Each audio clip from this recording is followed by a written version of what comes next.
Olá, sétimo ano, tudo bem? Como vocês sabem, ontem na nossa aula nós iniciamos o conteúdo, sobre os africanos na colônia portuguesa. E aí, antes da gente começar a nossa aula de hoje, nós vamos fazer uma breve revisão para a gente poder relembrar. Bom, tia Denise explicou para vocês sobre a escravidão na África. Antes dos europeus chegarem ao continente africano, lá já havia a escravidão. E a escravidão lá era praticada principalmente levando em consideração alguns motivos, como, por exemplo, o endividamento, se a pessoa cometesse algum delito muito grave, como assassinato, e também por adultério, ou se fosse prisioneiro de guerra, Mas tia Denise deixou bem claro para vocês que essa escravidão que já ocorria na África não é e nunca foi justificativa para a escravidão que ocorreu na América. Tia Denise também falou para vocês sobre o tráfico negreiro. A partir do momento que os europeus chegaram ao continente africano, começou-se a venda de negros, lá da África para serem escravizados na América e em outros lugares do mundo. E esse tráfico negreiro causou muitas mudanças na sociedade africana. Outro detalhe também que nós vimos foi sobre a travessia do Atlântico. Quando eles eram vendidos na África, eles eram colocados em navios conhecidos como navio negreiros, e aí eles eram transportados da África pelo Oceano Atlântico até chegar à América. Nós vimos que essas viagens, elas eram viagens com condições precárias. Eram viagens muito apertadas. Geralmente, os negros africanos eram colocados em uma parte que não tinha nem 1 metro de altura. Muitos acabavam até morrendo, Há estudos que dizem que em uma viagem chegava-se a morrer de 10 a 20%, ou até mesmo 50% daqueles negros que se encontravam no navio negreiro. E por fim, tia Denise explicou para vocês na aula de ontem sobre o desembarque na colônia. Nós vimos como acontecia esse desembarque. Após chegarem nos portos, os negros escravizados eram retirados dos navios negreiros e aí colocados, em um local público para que começasse a venda. Geralmente, esses escravos eram vendidos por meio de leilões e os mais cobiçados eram os homens mais fortes. Então, aqui, na verdade, os negros africanos que chegavam à América, à colônia portuguesa, eram tratados como mercadorias. Quanto mais forte, mais aparente ele fosse, mais caro ele custaria. E agora, na aula de hoje, nós vamos entender como era a vida desses negros africanos aqui na colônia. Então, acompanhe com muita atenção. Bom, pessoal, para iniciar, logo eu quero dizer para vocês que a vida desses escravos, desses negros que vinham para cá para servir como escravos, era uma vida de privações. Ou seja, eles não tinham a mínima liberdade. Eles trabalhavam de forma dura, e também de forma determinada. Eles não escolhiam em que trabalhar. Eles eram simplesmente jogados em um determinado trabalho e aí deveriam obedecer às ordens. Inicialmente, os africanos eles foram trazidos para cá, para o nosso território, para trabalhar no trabalho agrícola, principalmente nas grandes plantações de café, também nas grandes plantações de açúcar. Mas aí, os colonos se aproveitaram e colocaram os africanos para trabalhar em todos os serviços. E a Denise listou aí para vocês: trabalho agrícola, trabalho doméstico e também o trabalho na mineração.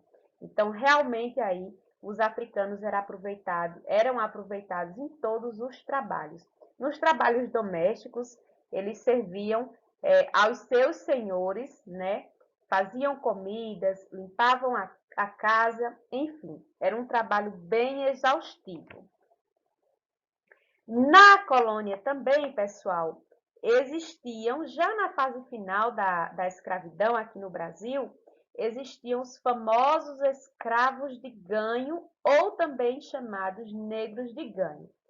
Esses escravos, esses cativos, pessoal, eles eram trabalhadores, né, trabalhadores que iam para as cidades e ainda não tinham sua liberdade, mas eles prestavam alguns serviços autorizados pelos seus senhores e aí recebiam o pagamento e dividiam esse pagamento com os seus donos. E esses serviços variavam muito. Eram vendedores, né, vendedores de frutas, de doces, eram também sapateiros, barbeiros, carregadores, enfim, exerciam trabalhos diversos. Mas lembre-se, eles não eram, esses escravos de ganho, não eram totalmente libertos. Eles tinham autorização de circular, de trabalhar nas ruas, mas todo lucro ele deveria dividir com seu senhor. Muitos africanos, muitos escravizados nessa época, juntavam algum dinheiro que podia para mais à frente poder comprar a sua liberdade. Os escravizados eram submetidos a trabalho pesado, a pobreza e o desamparo. Geralmente, pessoal, as condições dos escravos, elas variavam de uma região para outra, mas na maioria das vezes eles eram submetidos a essas condições hostis de vida, com um trabalho muito pesado e também sofrendo, né, com a pobreza, com o desamparo, sem nenhuma condição boa de vida. Aqui nessa imagem, pessoal, eu destaquei para vocês as senzalas. As senzalas eram os locais, os abrigos dos africanos escravizados nas fazendas. Então, veja só, eles não tinham casa própria, eles tinham apenas um abrigo que se configurava em um cômodo só, certo, pessoal? Com poucas entradas e saídas de vento e apenas uma porta, e eles viviam totalmente trancados. Na verdade, a senzala a gente não pode chamar nem de casa, nem de abrigo. Na verdade, essas senzalas aí eram verdadeiras prisões. As condições de higiene dentro delas eram péssimas, as condições de conforto também eram muito ruins.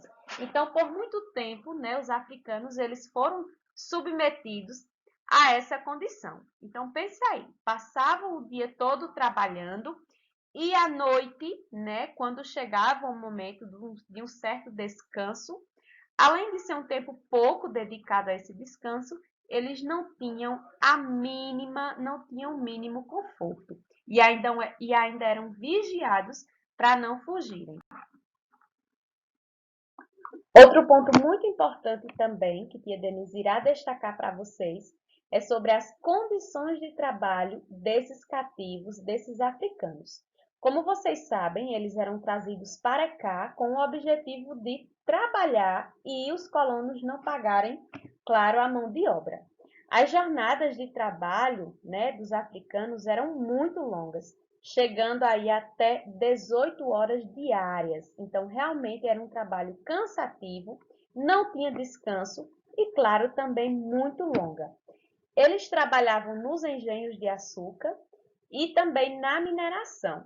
Quando eles trabalhavam no engenho, eles ficavam muitas horas sob o sol, com o calor, e muitas vezes também sofriam acidentes nos maquinários, por exemplo, na moenda. Então, muitos negros africanos ficou sem parte da mão, ficou sem os dedos, se machucava nos engenhos de açúcar. E na mineração, né, eles também trabalhavam sob o sol, era também um trabalho muito cansativo e muitas vezes precisavam ficar horas e horas dentro da água, né, com a coluna curvada, para poder encontrar o ouro. Mesmo com esse trabalho, nessa jornada de trabalho muito longa, né, e também um trabalho muito cansativo, eles eram mal alimentados. Eles comiam no máximo uma vez por dia, geralmente no final do dia. Muitos negros até não sobreviviam, acabavam morrendo porque ficavam muito frágeis, o corpo acabava ficando muito fraco, e eles morriam justamente por falta de vitaminas, porque eles não recebiam a alimentação adequada. E ainda, geralmente o que eles comiam eram restos, o que sobrava, né, da casa grande. Eram tratados de forma violenta. Então, veja só, trabalhavam muito, corriam risco de vida no trabalho, eram mal alimentados e muitas vezes ainda recebiam castigos físicos terríveis. Bom, dentre esses castigos que tia Denise destacou aqui para vocês, né? Tia Denise destacou em forma de imagem. Tinha o castigo no tronco, quando algum negro se rebelava por algum motivo ou desobedecia. Ele era amarrado no famoso tronco, que em toda fazenda tinha um, e aí os feitores acabavam os maltratando, os chicoteando. Muitos também acabavam morrendo, não suportavam esses castigos físicos. Outro castigo também que você está vendo aí, né? Além do negro escravizado estar amarrado, ele está sendo espancado por um homem. Tinha também os castigos bem violentos com relação a ficarem presos. Quando eles desobedeciam também ou faziam alguma coisa que desagradassem o seu senhor, eles eram acorrentados ou presos aí dentro da senzala.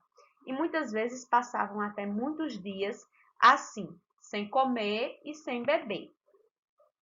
Outro castigo que a gente vê aqui mais uma vez, né, é um castigo físico, um negro já no chão, depois de ser muito espancado.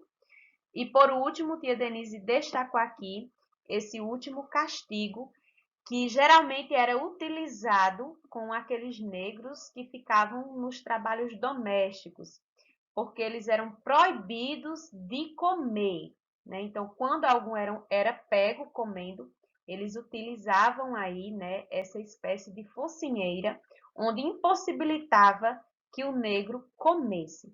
Esses aí são apenas alguns dos castigos que foram muito praticados, né, contra os africanos, mas existiam vários outros. É tanto que a expectativa de vida desses negros aqui na época era baixíssima, baixíssima mesmo, porque eles sofriam muito, como vocês podem bem observar aí nas imagens. Pessoal, mesmo com tanta repressão, né, muitos africanos não aceitavam, muitos africanos acabavam resistindo a toda essa escravidão e a toda essa violência. Aí você diz, mas professora, como eles resistiam? E a Denise vai listar aqui algumas formas de resistência para vocês. Bom, muitos destruíam máquinas e ferramentas, principalmente aqueles que trabalhavam nos engenhos, como uma forma de resistir, destruíam as máquinas. Muitos africanos, quando não estavam sendo vigiados, diminuía o ritmo de trabalho, ou seja, trabalhava de uma forma bem mais lenta. Outra forma de resistência também que ficou muito conhecida, né, foi a que eles incendiavam as plantações. Acontecia muito nas grandes fazendas, principalmente nas plantações de açúcar e de café. Os negros africanos ateavam fogo nessas plantações. Muitos assassinavam seus senhores. Aconteceu muito, né, como vocês estão vendo aqui nessa imagem ao lado, os negros se revoltarem, se juntarem em grupo e aí assassinarem os seus senhores ou até mesmo aqueles que eram seus vigias. Como vocês podem ver nessa imagem aí, né? Aí houve um ateamento de fogo em uma plantação, também uma forma de resistência. Seguindo com as formas de resistência, tinha também o suicídio. Olha, pessoal, devido às péssimas condições de vida, muitos negros escravizados acabavam entrando, né, em forte depressão, que era o famoso negro banzeiro, que era na época chamada de banzo, né, essa profunda melancolia, profunda depressão. E aí esse negro desistia de viver e acabava se suicidando.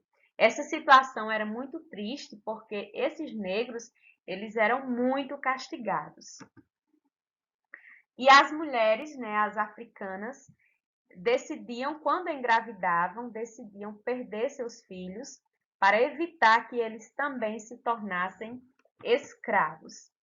Eles se organizavam também em fugas ou individualmente e fugiam. Geralmente, muitos conseguiam. Os que eram capturados novamente eram levados de volta às fazendas e eram castigados. E com essas fugas, pessoal, eles organizavam os famosos quilombos, que eu acredito que vocês já ouviram falar. Os quilombos eram comunidades, certo? Pequenas ou geralmente grandes, como a gente vai ver daqui a pouco, pequenas ou grandes comunidades organizadas por esses africanos escravizados que fugiam. Geralmente esses locais, né, que eles instalavam o quilombo, eram locais de difícil acesso. Lá também viviam, por exemplo, alguns indígenas. E lá eles viviam, né, em forma de aldeia para poder fugir dessa escravidão. Geralmente, quando um quilombo era encontrado, era totalmente destruído. Bom, pessoal, ainda falando sobre o quilombo mais famoso, né, da época foi o famoso Quilombo dos Palmares. Ele foi o mais famoso e o maior quilombo que existiu em toda a América. O Quilombo dos Palmares resistiu por muito tempo, mas ele foi destruído. O Quilombo dos Palmares ele se localizava no estado de Alagoas, na Serra da Barriga, tá bom? E aí o seu principal líder foi o famoso Zumbi, Zumbi dos Palmares, tá? Não esqueça disso. O quilombo ele foi tão grande que ele chegou a ter de 20 mil a 30 mil pessoas. E ele foi destruído, o Quilombo dos Palmares, e no dia 20 de novembro, o seu principal líder foi morto, que vocês não podem esquecer, tá bom? O principal líder do Quilombo dos Palmares foi Zumbi dos Palmares. Ele era um negro, né, que se tornou rei lá nesse quilombo. E ele foi morto no dia 20 de novembro de 1695. É tanto que essa data, né, hoje é comemorada o Dia Nacional da Consciência Negra. E aí, pessoal, outro detalhe importante também, né, que a gente não pode deixar de destacar, é a influência africana na nossa cultura. A nossa cultura, ela é resultado de uma mistura de diferentes povos. E um desses povos são os africanos. Eles deixaram uma herança muito grande para a gente. Por exemplo, a capoeira é de origem africana, o samba, né? O candomblé também é de origem africana. Nós temos também muita contribuição na questão da culinária, como, por exemplo, a feijoada. Nós temos também algumas palavras da nossa língua que é de origem africana, tá certo? Como, por exemplo, batuque, a própria palavra samba. Então, os africanos, eles contribuíram para a formação da nossa cultura. Muito bem, meus queridos, terminamos a nossa explicação de hoje. Agora vamos para a atividade. Nós vamos fazer a atividade de forma coletiva. Nós faremos a página 52, tá bom? Lembrando que ontem já fizemos a primeira e a segunda, hoje faremos apenas a terceira. E faremos também a página 53. Então, vamos começar. As condições de vida dos escravizados eram desumanas. Comente as condições de trabalho dos cativos no Brasil. Os escravizados eram considerados mercadorias, podiam ser vendidos, emprestados e alugados. Obrigados a realizar longas jornadas de trabalho, recebiam pouca alimentação e, claro, eram vítimas de maus tratos. Então, aqui as condições de vida dos africanos, a gente pode dizer que eram péssimas. Quarta questão, já na página 53. Apesar de toda a opressão e superexploração do trabalho, Os escravizados sempre procuraram resistir à dominação que lhes era imposta. Explique as principais formas de resistência dos cativos no Brasil. Aqui, tia Denise colocou apenas algumas, mas se der para você acrescentar aí, pode acrescentar, tá bom? Tia Denise listou: destruíam máquinas e ferramentas, diminuição do ritmo de trabalho, incendiavam as plantações, assassinavam seus senhores, havia também o suicídio, a organização, né, de fugas e revoltas. E aí a gente viu também uma forma de resistência que foi a criação dos quilombos. Quinta e última questão, nós faremos de forma coletiva. Como vimos, os quilombos representam a forma mais visível de resistência contra a escravidão. Qual é a relação entre o Quilombo dos Palmares e o Dia Nacional da Consciência Negra, celebrado em 20 de novembro? E a Denise já falou no finalzinho da explicação. O Quilombo dos Palmares foi o maior e mais duradouro refúgio de negros escravizados da América. Ali reinou Zumbi dos Palmares, assassinado em 20 de novembro de 1965. Por isso, essa data foi escolhida como Dia Nacional da Consciência Negra. E claro que essa data, por ter acontecido a morte, né, de Zumbi, hoje é considerada um momento marcante na história. Bom, pessoal, terminada a nossa atividade coletiva, e a Denise quer propor para vocês uma atividade individual. Atividade da página 53, o teste seus conhecimentos, tá bom? Na próxima aula nós faremos a correção. Não esqueça que após você terminar todas as atividades, você deve fotografar e enviar. Lembrando que você deve enviar não apenas a atividade individual, mas a coletiva também. E para finalizar a nossa aula de hoje, que a Denise vai deixar uma frase para vocês relacionada ao que nós estamos estudando. Não precisamos ser negro para lutar contra o racismo, só precisamos ser humanos. Então, por muito tempo existiu a escravidão aqui no Brasil, por muito tempo os negros sofreram muito. E a gente muitas vezes pensa que esse racismo, que esse sofrimento passou, mas na verdade não. Os negros ainda sofrem muito preconceito, muito racismo na sociedade atual que a gente vive. É tanto que, na maioria das vezes, os assassinatos que ocorrem são com pessoas negras, tá bom? Então, essa luta contra o racismo é uma luta de todo mundo, independentemente da cor da pele. Pode ser uma pessoa negra, amarela, branca, ela deve sim lutar contra o racismo. Então, essa foi a nossa aula de hoje. Um abraço a todos vocês e até a próxima!